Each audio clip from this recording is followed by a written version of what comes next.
Hi, Colin. I'm here at Queenspark right now, and as you can see, the remnants of the protests going on earlier today are still happening. But earlier this day, actually, we saw a conference by the minister who spoke about some cuts that might help post-secondary students. We have to make sure that our students are getting the best quality education in the world. That we will work every year to make it more affordable for students, and that's our commitment to Ontarians. This morning, Minister Glen Murray announced the provincial government's new 30% tuition return, a grant meant as an incentive for Ontario students to start or continue post-secondary education. Right now, we arguably have the most educated population in the Western world, and our high-skilled workforce, the investments we made in people, is our greatest asset. We don't have oil. Do you know what I mean? We have people. But with only an $800 reimbursement for university programs and $365 for college ones, is that enough incentive?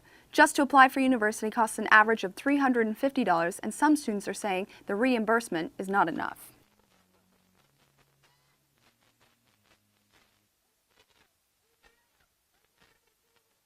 This afternoon, student-led campaign called Education is a Right took to the streets on what they're calling the National Day of Action.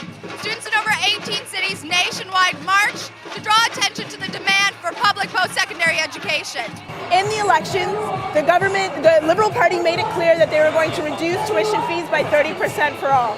Now that they've been elected, what they are offering is a grant that is worth less than 30% of tuition fees to only 1/3 of all Ontario students.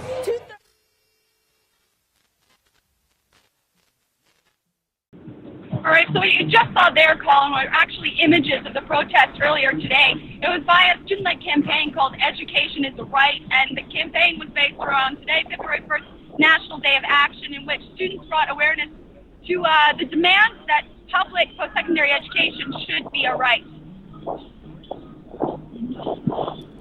All right, Samantha, what's the crowd like over there? They're pretty good, Colin. They're actually quite a friendly group. Everyone's very enthusiastic. I did see an Occupy poster earlier today, maybe lying around somebody's house that they brought out, but for the most part, everyone's well informed and excited to be here. Excellent. And what's the difference between the qualified reimbursement and the tuition subsidization? Yeah, that was brought up earlier today by a chairperson for the campaign, actually. She mentioned that the Liberal campaign during the provincial election promised that there would be a tuition reduction. A reduction would apply to all students regardless of their circumstance, while the subsidization only applies to certain students based on particular situations that the government sets out.